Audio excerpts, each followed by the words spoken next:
మాట్లాడి ఎవరైనా మాట్లాడితే అందరు బయట ఉండమని లాభ చేయమా చెప్పుకోండి మా రోజు చెప్పు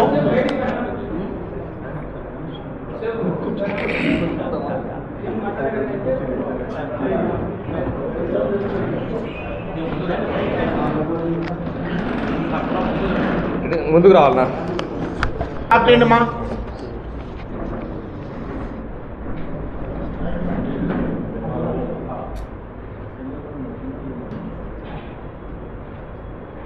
అందరికీ నమస్కారం.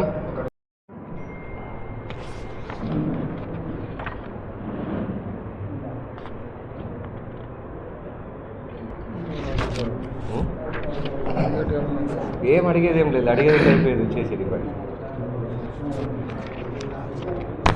మనం లోపల కూర్చొని మాట్లాడుకుందాం పని అంతేనా? ఏం అడిగేది లేవు కదా.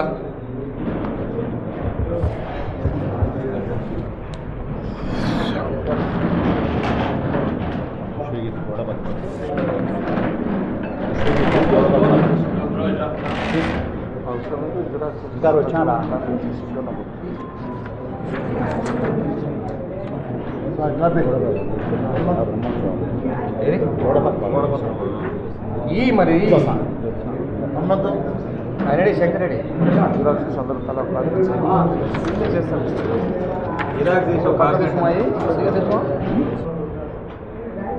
లేదన్నా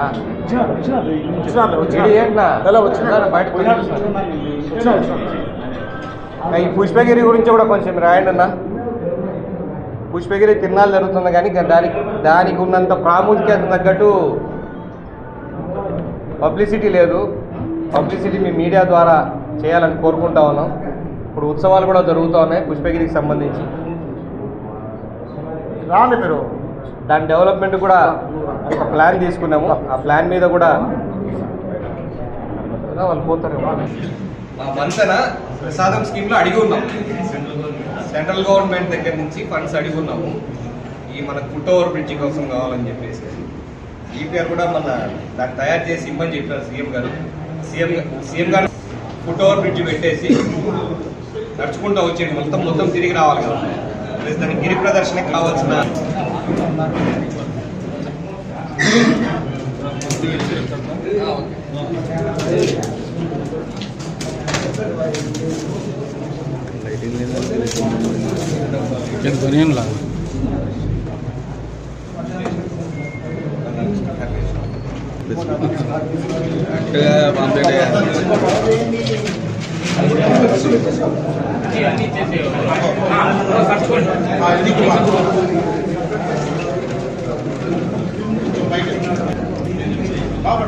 చక్కగా కొడుకోండి.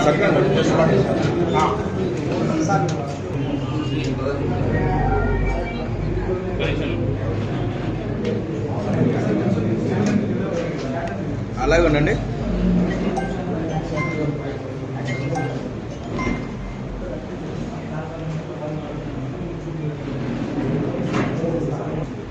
Okay right.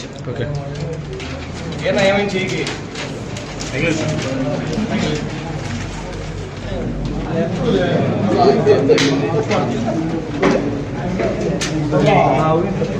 తెలుగుదేశం పార్టీ ఈ మధ్య వారం రోజులుగా ఆంధ్రప్రదేశ్ రాష్ట్ర రాజధాని అమరావతి అని చట్టబద్ధత కల్పించిన లోక్సభలో రాజ్యసభలో ఆయన ఒక చట్టాన్ని తీసుకొచ్చి చట్టబద్ధత కల్పించారు. దానికి అందరూ అన్ని రకాలుగా ధన్యవాదాలు తెలియజేశారు. ప్రజలందరూ సెలబ్రేట్ చేసుకున్నారు. చంద్రబాబు నాయుడు గారు సంకల్పించిన తర్వాత, ఒక విజన్ అనుకున్న తర్వాత దానికి ఎన్నో శక్తులు అడ్డపడినప్పటికీ లాస్ట్గా ఒక చట్టబద్ధత కల్పిస్తూ లోక్సభలో అలాగే రాజ్యసభలో తీర్మానించారు. దీనికి కమలాపురం నియోజకవర్గ ప్రజలందరి తరపున ధన్యవాదాలు తెలియజేస్తూ, దేశంలో ఎన్ని పార్టీలు ఉంటే అన్ని పార్టీలు ఏ రాష్ట్రాలైనా మన రాష్ట్రానికి సంబంధం లేని అన్ని పార్టీలు కూడా సపోర్ట్ చేస్తే ఒకే ఒక పార్టీ దీని నుంచి వాకౌట్ చేశారు.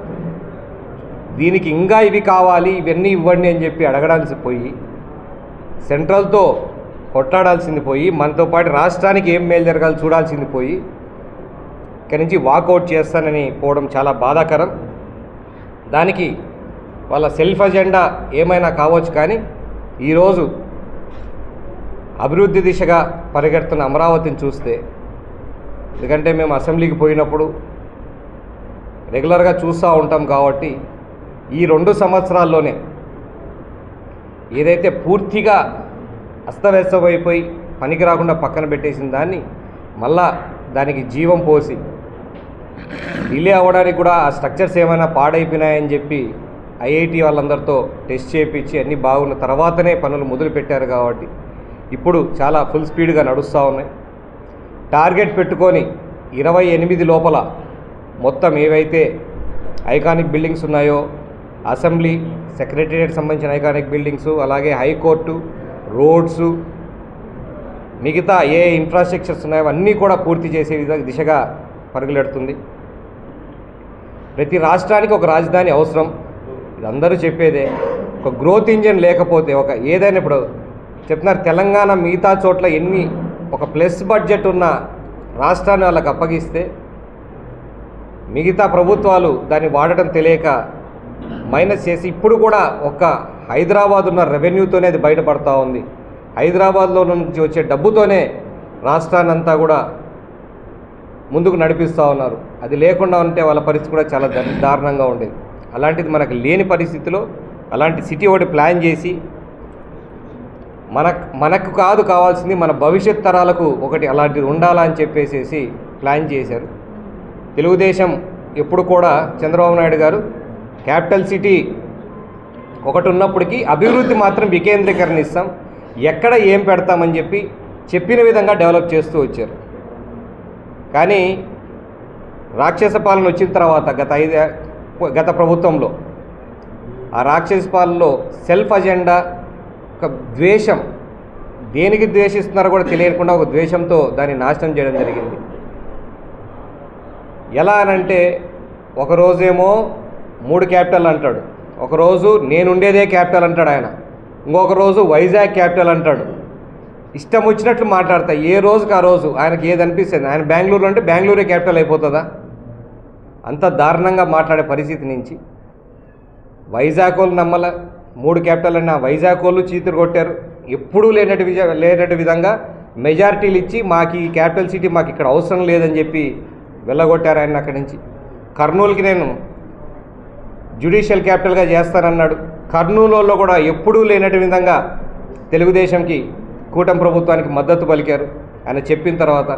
దీనంటికి అర్థమైందంటే ఎవరు కూడా దాని మీద ఇంట్రెస్ట్ లేరు. రాష్ట్రం మొత్తం మీద బాగుపడాలి, మాకు డెవలప్మెంట్ జరగాలి మా ఊర్లో అన్నారు. దానికి అనుగుణంగా ఇప్పుడు వచ్చిన ప్రభుత్వం కర్నూలుకి ఇండస్ట్రీస్ తీసుకురావడంలో అయితేనేమి, బెంచ్ పెట్టడంలో అయితేనేమి, కానీ ఇవన్నీ కూడా డెవలప్మెంట్ చేస్తుంది. వైజాగ్కి ఎరగినటువంటి ఇన్వెస్ట్మెంట్స్, క్యాపిటల్ సిటీ అనేది కాదు, ఇన్వెస్ట్మెంట్స్ తెచ్చి అక్కడ జీవన ప్రమాణాలు పెంచే విధంగా చేస్తూ ఉన్నారు. ఇవన్నీ చేయడానికి సహకరించే ప్రజలు ఉన్నారు కాబట్టి ముందుకు పోతా ఉన్నాం, తెలుగుదేశం పార్టీ కానీ కూటమి ప్రభుత్వం కానీ. ఈ శక్తులు ఎన్నట్టుకున్నా కూడా తొందరగా ఈ 3 ఏళ్లలో పూర్తి చేస్తామని చెప్తున్నాం. ఎందుకనంటే అమరావతి ఒక సెల్ఫ్ ఫైనాన్స్డ్ క్యాపిటల్. ల్యాండ్ కూడా డబ్బులు పెట్టి కొన్నది కాదు, రైతులందరూ ముందుకు వచ్చి వాళ్ళు త్యాగాలు చేసి ల్యాండ్ పూలింగ్ మెథడ్లో చేసుకున్నది. 33,000 ఎకరాలు ల్యాండ్ పూలింగ్ ప్రపంచంలో ఎక్కడ ఒకసారి జరగలేదు, ఒక్క చోటనే. అలాంటిది చేసి చూపించారు. రైతులందరూ ముందుకు వచ్చారు పిల్లల భవిష్యత్తు కోసం అని చెప్పేసి. వాళ్ళ సపోర్ట్ కూడా, రైతుల సపోర్ట్ కూడా మరవలేనిది. ఒక ట్రాన్స్పరెంట్ విధానంలో సెంట్రల్ సపోర్ట్తో ఇవన్నీ చేసుకుంటూ వస్తూ ఉంటే, మొన్న ఒకరు మాట్లాడినారు, అండర్ గ్రౌండ్ కేబుల్స్ వేస్తున్నారు, ఏమవసరం, ఎవరికైనా షాక్ కొడితే ఎట్లా అని. ఆయన ఎమ్మెల్యే అంటే, ఎక్స్ఎమ్మెల్యే అంటే ఎవరో. అండర్ గ్రౌండ్ కేబుల్స్ ఎందుకు వేస్తారు? పైన ఉన్నవి సేఫ్టీ లైన్స్ ఎప్పుడైనా ఇరిగి పడితే సేఫ్టీ కాదు, లేదా ఏదన్నా పోయినా అడ్డం వస్తూ ఉంటుందని చెప్పి అండర్ గ్రౌండ్ కేబుల్, ప్రపంచ దేశాలన్నీ కూడా అండర్ గ్రౌండ్ కేబుల్స్ వేసుకుంటూ ఉన్నారు. దాన్ని కూడా విమర్శించే పరిస్థితికి ఉన్నారంటే ఏం మాట్లాడాలో తెలియక, ఏం జరుగుతుందో కూడా తెలియని పరిస్థితిలో ఉన్నారు. కానీ ఖచ్చితంగా తెలుగుదేశం పార్టీ మాత్రం చంద్రబాబు నాయుడు గారి విజన్ మాత్రం దాని మీద, ఎందుకంటే ఇప్పటికే డెవలప్మెంట్స్ రోడ్స్ అన్నీ కూడా బాగా పూర్తి స్థాయిలో డెవలప్ అవుతూ ఉన్నాయి. బ్యాంకర్స్ అందరికీ కూడా వాళ్ళకి ల్యాండ్ అలాట్ చేయడం జరిగింది, వాళ్ళ హెడ్ ఆఫీసులన్నీ పెట్టుకోవడానికి. వాళ్ళ కూడా కన్స్ట్రక్షన్స్ మొదలు పెట్టున్నారు. యూనివర్సిటీస్ వచ్చున్నాయి, SRM కానీ విట్స్ కానీ ఎయిమ్స్ పెట్టున్నారు ఆల్రెడీ. ఇవన్నీ కూడా ఉన్నాయి కాబట్టి అమరావతి క్యాపిటల్ సిటీగా 100% ఈ వచ్చే ఎలక్షన్ లోపలే పూర్తి చేస్తామని చెప్పి తెలియజేస్తాం. వీటన్నిటితో పాటు డెవలప్మెంట్ ఒక్కచోటనే ఆగిపోకుండా రాష్ట్రం అంతా ప్రతి ఒక్క పేదవానికి డెవలప్మెంట్ అందే విధంగా ఏవైతే సూపర్ 6 చెప్పున్నామో అవన్నీ కూడా చేసుకుంటా అన్నదాత సుఖీభవ జరుగుతూ ఉంది, తల్లికి వందనం జరుగుతూ ఉంది, ఫ్రీ బస్సు ఇచ్చారు, అలాగే ఫ్రీ గ్యాస్ ఇచ్చున్నారు. 80% కాదు 90% ఆల్మోస్ట్ జాబ్స్ క్రియేషన్ కూడా చాలా వరకు కూడా ఇన్ని ఇన్వెస్ట్మెంట్స్ వచ్చిన తర్వాత దగ్గర దగ్గర 8.5 లక్ష ఉద్యోగాల అవకాశాలు కల్పించినట్టు చెప్తా ఉన్నారు. ఇవన్నీ కూడా ఒక కేవలం చంద్రబాబు నాయుడు గారిని చూసి వచ్చిండేదే. దానికి అహర్నిశలు లోకేష్ గారు కూడా కష్టపడుతూ ఉన్నారు. ఇంత కష్టపడుతూ ఉంటే దానికి సపోర్ట్ చేయాల్సింది పోయి ఎప్పుడు కూడా మేము మళ్ళా వస్తే అమరావతిని తీసేస్తాం. ఎవరి కోసం చేస్తున్నారు అంటే రాష్ట్రం బాగుపడకూడదా? మన భవిష్యత్ తరాలకు ఉద్యోగాలు రాకూడదా? ఇండస్ట్రీస్ ఇక్కడ పెట్టకూడదా? ఏ ఉద్దేశంతో నువ్వు చెప్తాను? వీళ్ళందరూ ఇట్లే ఉండాలా? నువ్వు ఒక్కని మాత్రం బాగుపడుతూ ఉండాలా? దీనికోసమైనా నువ్వు సీఎం పదవి పెట్టుకుంటా ఉండేది, దీనికోసమైనా ఎలక్షన్లు పోటీ చేస్తూ ఉండేది. రాష్ట్రం భవిష్యత్తు కోసమైతే కాదు కదా. ఇప్పటికైనా బుద్ధి తెచ్చుకొని మంచి పని దేనైనా సమర్థించండి. ఏమన్నా పొరపాట్లు ఉంటే నిలదీయండి, ఏమన్నా సజెషన్లు ఉంటే చెప్పండి. అంటే మొన్న మీరు చెప్పిన సజెషన్ లాగా కాదు, సజెషన్లు రాష్ట్రానికి పనికొచ్చే సజెషన్ లాగా. ఇవన్నీ ఒక రకంగా జరుగుతూ ఉంటే అక్కడ లోకల్లో మా ఎక్స్ఎమ్మెల్యే గారు మొన్న ఒక ప్రెస్ మీట్ పెట్టి 4 మాటలు మాట్లాడినారు. అప్పుడు అన్నేళ్ళు మేము గవర్నమెంట్లో ఉంటే ఎందుకు ఆర్ఓబి తీసుకురాలేదు, ఇప్పుడు ఎందుకు తెస్తున్నారు అని చెప్పేసి. ఇది 2019లో తెచ్చిన జీవో. అంటే ఇంకా తెలుగుదేశం ప్రభుత్వంలో ఉన్నప్పుడు, అప్పుడు మేము ఎమ్మెల్యే కూడా కాదు, మన ఆయన ఎమ్మెల్యే కాదు, ఇన్ఛార్జి హోదాలోనే రాష్ట్రం విడిపోయి అడ్మినిస్ట్రేషన్ అంతా అస్తవ్యస్తంగా ఉండి కొన్ని రోజులు అక్కడ కొన్ని రోజులు ఇక్కడ ఉండి సెటిల్ అవ్వడానికే 2.5 సంవత్సరాలు 3 సంవత్సరాలు తీసుకున్న టైంలో దాని తర్వాత నుంచి ఫాలోఅప్ చేసుకొని శాంక్షన్ తీసుకొచ్చిన ఆర్ఓబి జీవో ఇది 2019 ఫిబ్రవరిలో వచ్చింది. దాంట్లోనే అప్పుడే అడ్మినిస్ట్రేషన్ శాంక్షన్ తీసుకొచ్చి శంకుస్థాపన కూడా చేయడం జరిగింది. మీకు చిత్తశుద్ధి ఉంటే ఈ 5 ఏళ్లలో దాన్ని ఎందుకు మీరు మొదలు పెట్టలేదు? ల్యాండ్ అక్విజిషన్ కూడా అవసరం లేకుండా ప్లాన్ తీసుకొని తెచ్చి పెట్టిన అవసరం. సరే మీ వ్యక్తిగత అవసరాల కోసం మళ్ళీ వచ్చినాక దాన్ని ల్యాండ్ పెద్దది చేయాలా, రోడ్ ఇంత చేస్తాము, మేము ఇది చేస్తాము అని చెప్పేసి ల్యాండ్ అక్విజిషన్ పెట్టి మీకు కావాల్సిన వాళ్ళందరికీ ఎక్కువ అమౌంట్ వేయించి ఇలా అన్ని రకాలుగా పన్నారు. అయినా చేయండి, డెవలప్మెంట్ చేయండి, వద్దనింది ఎవరు? చేయకుంటే ఎలక్షన్లోనే పోటీ చేయనని చెప్పినావే, మళ్ళీ ఎందుకు పోటీ చేసినావు? మరి కంప్లీట్ చేయకుంటే నిన్న ప్రెస్ మీట్లో ఆయన చెప్పినట్టు నేను కూడా పూర్తిగా చూడలేదు, కానీ అప్పుడు కాంట్రాక్ట్ అయితే వర్క్ అయితే తెప్పించినాము, కాంట్రాక్టర్లు మా లీడర్లు కమిషన్లు అడిగేసరికి వాళ్ళు చేయలేకపోయినారు అన్నాడు. అప్పుడున్న లీడర్లు వాళ్ళే కదా, ఆయనే ఒప్పుకున్నాడు కదా వాళ్ళ కమిషన్ల కోసం ఆగి పని చేయలేకపోయినామని చెప్పి. కాంట్రాక్ట్ టెండర్ పిలిపించినారు కానీ ల్యాండ్ అక్విజిషన్కి సంబంధించిన బడ్జెట్ కూడా అలాట్ చేయలేని పరిస్థితిలో ఉన్నది పరిస్థితి. మళ్ళీ కూటమి ప్రభుత్వం వచ్చిన తర్వాత ఆ బడ్జెట్ అలాట్మెంట్ చేయించడం జరిగింది. బడ్జెట్ అలాట్మెంట్ చేయించిన తర్వాతే టెండర్స్ పిలవడం జరిగింది. దానికి అనుగుణంగా, ఎందుకనంటే ల్యాండ్ అక్విజిషన్ బడ్జెట్ లేకుండా పని ఎలా మొదలు పెడతారు? అవన్నీ చేయడానికే ఇన్ని రోజులు టైం పట్టింది. మేము మొదలు పెట్టాం, తొందరగా కంప్లీట్ కూడా చేస్తాం, చేసినాకే మేము మాట్లాడతాం, అది అయిపోగొట్టిన తర్వాతనే మేము మాట్లాడతామని చెప్పి మరొకసారి తెలియజేసుకున్నా. ఈ మంచి పనికి సపోర్ట్ చేయడానికి వచ్చిన బీసీ జనార్దన్ రెడ్డి గారిని ఏమంటే మాట్లాడినారు. బీసీ జనార్దన్ రెడ్డి గారు ఏమడిగారా మిమ్మల్ని? నువ్వు మీ అల్లుడే కదా సీఎం, నువ్వు రాజుగారు మామవే కదా, 5 ఏళ్లలో నువ్వు ఎందుకు పూర్తి చేయాలా అన్నాడు. ఆయన మేము అప్పుడు ఎందుకు పూర్తి చేయాలని అడుగుతున్నాడు, కానీ ఈ 5 ఏళ్లలో ఎందుకు పూర్తి చేయాలో సమాధానం చెప్తున్నాడా? బీసీ జనార్దన్ రెడ్డి గారు 1-2 సార్లు సీఎం గారి దగ్గరికి వచ్చి దీన్ని ఫాలో అప్ చేసి, కమలాపురం ఆయన కాన్స్టిట్యున్సీ కాకపోయినా మినిస్టర్గా బాధ్యత తీసుకొని ఆయన వచ్చి చేసినాడు కాబట్టి ఆయనకు ఆ మాట్లాడే హక్కు ఉంది. నీకు మాట్లాడే టాపిక్ లేక డైవర్ట్ చేయడానికి ఆ యొక్క మీద కామెంట్ చేస్తావు, ఆ యొక్క డబ్బులు కలెక్ట్ చేస్తుందని. ఏం సంబంధం మన ఆర్ఓబికి ఆ యొక్క కలెక్ట్ చేసేదానికి? వాళ్ళది ఎప్పుడు పెట్టే చెయ్యే, వాళ్ళకేం డబ్బులు లేక కాదు, అక్కడ ఉండి కలెక్ట్ చేసుకోవాల్సిన కర్మ ఆయనకు పట్టడంలే. బీసీ జనార్దన్ రెడ్డి మంచి సావుకారి, ఆయన ఆ యొక్క ఏ రోజైనా 10 మందికి అన్నం పెట్టేది, ఏ రోజైనా 10 మందికి హెల్ప్ చేసే విధానంలోనే కానీ ఇట్లే ఉన్నింది, కానీ ఎప్పుడు అడిగి తీసుకున్న పరిస్థితిలో ఆమె మీద కామెంట్ చేయడం అంటే మీ బతుకులు ఎప్పుడు ఇంతే. ఎప్పుడు వచ్చినా డైవర్ట్ చేయడానికి ఒకటి కావాలా. అప్పుడు ఎలక్షన్ డైవర్ట్ కావడానికి ఆయనకు బావ అవుతాడేమో, మా ఎక్స్ఎమ్మెల్యేకి చిన్న బావ, ఆయన హత్యను అడ్డం పెట్టుకొని గెలిచిరి 2019లో. ఇప్పుడు అలాంటివే నువ్వు వాళ్ళ గురించి మాట్లాడితే ఇప్పుడు ఈయన నువ్వు బీసీ జనార్దన్ రెడ్డి నాయన గాలి జనార్దన్ రెడ్డి అనుకునేవు. మీ ఫ్రెండ్ గాలి జనార్దన్ రెడ్డి కాదు, అందరికాడ లాక్కోవడానికి ఈయన బీసీ జనార్దన్ రెడ్డి. ఆయన పని చేసేవాడు, ఆయన వచ్చిండేది, ఆయన దీని గురించి మాతో పాటి అన్ని రకాలుగా ఫాలో అప్ చేసి తెచ్చడానికి మాకు హెల్ప్ చేసినది బీసీ జనార్దన్ రెడ్డి గారు, R&B మినిస్టర్ గారు. నువ్వు వాళ్ళ భార్య దగ్గరికి పోతాను, ముందు మీ పార్టీలో మీ అక్క పార్టీ అధ్యక్షురాలుగా తీసినప్పుడే నువ్వు మాట్లాడలేకపోయినావు. మీ మేనకోడలకు అన్యాయం జరుగుతుంటే మాట్లాడలేకపోయినావు.